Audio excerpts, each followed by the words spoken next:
So I'm getting on my soapbox in this episode because I have had so many conversations recently about people trying to heal trauma, trying to heal after narcissistic abuse by doing all of the traditional ways that we think are the right ways to do with counselling and talking therapy, and people are feeling worse.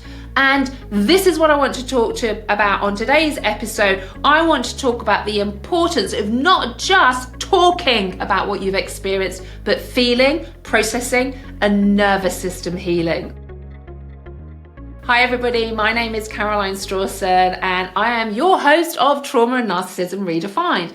Now, if you're a regular listener, a massive welcome to you. I'm getting on my soapbox on this one, everybody. If you're a new listener, I am very passionate about what I do, but you may see a little bit of extra passion in today's episode because I want to tell you a story, really. It's come about of conversations I've been having on social media, and I think it's really, really important to share this. So the first thing that I want to share is I am not a psychologist. So I was trained many years ago as a podiatrist, as a foot doctor. That's the medical profession that I was involved in. Now, when I experienced narcissistic abuse and I came out of my marriage and I realized I had been in an abusive relationship, I started to try and heal. I got 6 free sessions with my doctor of talking, counselling. I actually saw a couple of psychotherapists as well. One was actually our marriage guidance counsellor who had a couple of sessions with afterwards, but he was a psychotherapist as well. And also another psychotherapist. I think I had maybe 4 or 5 sessions with her too. But what I found was in the moment when I was having those sessions, I felt soothed. I felt heard. I felt witnessed in the pain that I was experiencing. And of course, when we talk about trauma is really when we're on our own, in our own thoughts and feelings, and we feel like it's our fault. So sharing that in that moment with somebody who could understand and tell me it wasn't my fault, and really hold space for someone to actually hear my experiences and validate them and witness them was really, really important. And I felt good in the sessions. Then when I came out, I might feel good for a day or so. But what I realized was I wasn't moving forward. I had these sessions where I felt good in the moment, but then I was going back to where I was, and very often sometimes feeling even worse. Now, when I realized this, I realized that actually the issue was I was only talking about it. I wasn't working with the nervous system. And if you think about diagnoses like depression, anxiety, you don't think those, you feel them.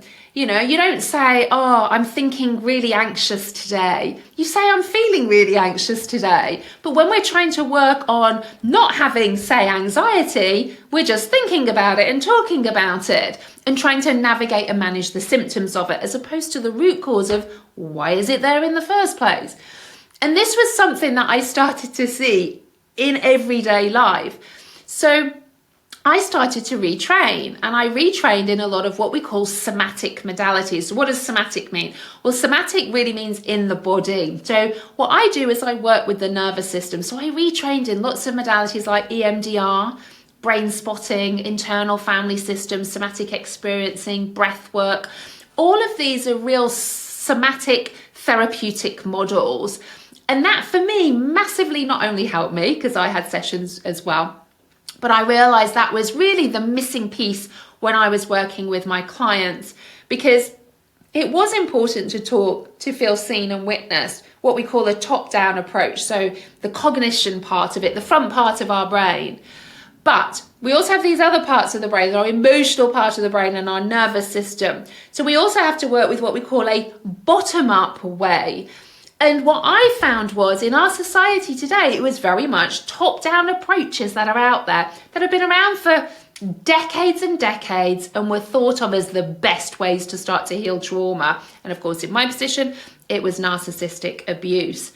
So that got me thinking. Now, many of you might follow me on Instagram. You know, I've got 250,000 followers on there. And I've worked with many, many people. I've worked with celebrities. I've worked in big groups. I've worked on one-to-ones with people. I do online healing programs. So I have a huge amount. And, you know, with great success in helping people heal and thrive. And I know it's because of the somatic piece in that too. But what I found from a PR perspective, so some of you may know my book recently came out in July, How to Heal After Narcissistic Abuse with Hay House, and I'm just blown away with how many of you have purchased and sending me great messages about how much it's helping you. And again, I'll pop the link in the show notes if you want to grab your copy of that. And what I realised was, from a PR perspective, it doesn't mean I've not been on TV or I've not been in the newspaper, but I had two specific things, must have been a couple of months ago now, where it was for a TV company here in the UK, and they gave me a call and they actually wanted me to talk about Meghan Markle. And my view on this was they basically wanted me to come on and say, as an expert in narcissistic abuse, Meghan Markle is a narcissist. And I wouldn't do that because I was looking at family dynamics and I was looking at lots of other elements with this. Now, they loved what I said, and then they said to me, what are your credentials? And I said, well, I'm not a psychologist. I used to be in the medical profession, but these are all my lists of credentials. Now, I have a whole list of trainings, extensive trainings. I've got a postgrad, obviously a science degree. You know, I have a whole list of trainings of what I think are amazing trainings. Anyway, didn't hear from them. So it happened twice. Because I wasn't a psychologist, they didn't want me then to be on the TV. They didn't want me to be a voice for this. And I got really angry, if I'm honest, about that, because I thought, you know, if you said to me right now, Caroline, if you were starting your career again to help the most people possible, what would you train in? I'd go down exactly the same route. I wouldn't go and be a psychologist. And this is not about saying psychologists are not incredibly well trained. They are, absolutely. And it's an important part of the healing, the top down, the cognitive approach, the symptom management. It's really important. But we're missing that bottom-up somatic approach. But because this is how it's always been, then this is how it should be. And I'm here to say, no, it shouldn't always be like that. Because I get so many messages from people who are stuck in talking therapy and it's making no difference. But I thought, okay, if I can't beat them, I'll do a master's in psychology to get the qualification, to get in there to create the change. So I started this process actually with my local university. Now, bear in mind, I'm 51 years old, so I'd be a mature student. And as I was going through this process, what they were saying to me as well is, if you're watching this on YouTube, by the way, you've probably just seen a thumbs up come up and that, so on the screen, so yay to the thumbs up. So when they come through technology like that. So anyway, I'm digressing. Back to the university application. So I spoke to this wonderful lady who was head of the Masters in Psychology at the university. Got on like a house on fire, really great. She said, you know, clearly you'd be fine with it. You know, I've got a postgrad, I've got a degree. I can write at that academic level because I got merit in my postgrad. So, you know, everything was ticking the boxes. But then they said to me, well, we need your maths certificate when you did GCSE. Now, again, those of you who aren't UK based, you know, this is a subject you do, an exam you do, GCSEs, when you're 16 years old. This is 35 years ago for me. And they said they'd need that certificate. And I said, well, I don't have it. And they said, well, we need to have it. So I started off on this trail trying to find it. I still don't have it, by the way. And but I wouldn't have been able to do my degree had I not got it, because I was qualified in lower limb anaesthesia, which you need obviously a lot of maths for to get the dosage right. Then they said they wanted an essay. So I'm thinking, okay, I'm kind of feeling a bit penalised here with the work that I do, with the education that I have, and I had to write an essay. And I did write an essay. It's actually really interesting. It was talking about memory, and I teach about memory anyway in my coaching certification. So I really enjoyed writing it. Went to try and upload it, couldn't find where to upload it. So I emailed them 4 times, nothing back. And then I'd got an interview date. Actually, it was when I was on holiday a couple of weeks ago. And I sat there on the day of my interview thinking, why am I doing this? You know, it's going to be an extra 25 hours into my already busy week. But, you know, if it has a long-term gain, maybe I should do this. And I sat there and I thought, Caroline, why are you doing this? This isn't what is going to help people. But But there was an element of shame. There was an element of, but am I qualified enough then if I'm not a psychologist? And I sat there for a moment thinking, oh, do I need to do it to prove my worth in the academic world that I am able to do this work? And I thought, no, I'm not having that. So I literally took away and declined my application. I removed it. And I put a post on Facebook basically saying, I feel a little bit like, am I good enough? I'm feeling a bit like, should I have done that? Should I not? But I actually communicated how cross it made me feel that in this day and age, we're still putting so much emphasis on talking about trauma. And I had, oh my goodness, so many comments. It went crazy, this post, like literally crazy. People say, I've been in therapy for 5 years. It's made no difference. Yeah, literally, so many people were saying that. It was astounding. And it suddenly made me realize, okay, this happened for a reason. I need to not be doing psychology and other elements like this that are traditional ones, like counseling, or going and having a psychology session, psychotherapy session. This isn't to say they're not good, they are. But they need to be done with somatic work as well. They absolutely need to be done with that too. And I thought, this has all happened for a reason, Caroline. So you can go out and be the voice of what is needed. It needs to change in our healthcare system. They do get EMDR on the NHS, say here in the UK. It's like 18 months waiting list. I mean, that's just disgusting. So people can be heavily traumatized. Yes, they might go and talk about it, which re-traumatizes them even more. And it just makes people feel worse. So it made me realize that actually what I need to do is talk more about the nervous system piece in all of this and why that is vastly needed when we're working to heal trauma, narcissistic abuse, the top-down and bottom-up approach.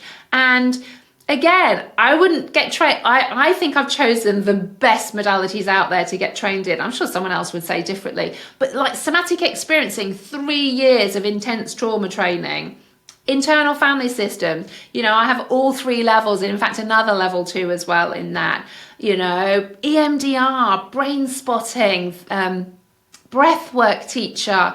All of these things are the things that I know really truly make a difference. It's root cause resolution. We live in a society where we're just literally managing symptoms and people are stuck. And then we're wondering why we have a mental health crisis. I did tell you I was going to get on my soapbox about all of this. We need out there more somatic practices that people can use insurance for if needed. Because again, I know a lot of licensed professionals, it's about the insurance and it's about that they get it from their insurance company. But it's keeping people stuck. It's actually costing the insurance company more. So insurances, if you ever listen to this podcast, healthcare providers like the NHS in the UK, we need to be bringing in more somatic practices because that works at the root cause. I'm just going to throw a spanner in the works here. Do we not do that because it keeps people stuck on medication? I'm going to leave that one there for a while. But you do start to question why we're still doing the same things we've done for decades if it's not working, and actually we're seeing an increase in mental health crisis. You go to A&E, so much of it is emotional and mental health related. Why is that if we're meant to be doing such a good job? And we can't just keep blaming, it's the world we live in and it's all this. Yeah, no. We need to be looking at those things. So that's why when I look at healing things like trauma, narcissistic abuse, we have to be looking at a top-down and a bottom-up approach. And in fact, I teach an actual narcissistic trauma-informed coaching certification that is not only top-down where you learn how to speak to your clients, it's actually a bottom-up where you'll learn about the nervous system and breathwork and how you can help your clients with all of this too.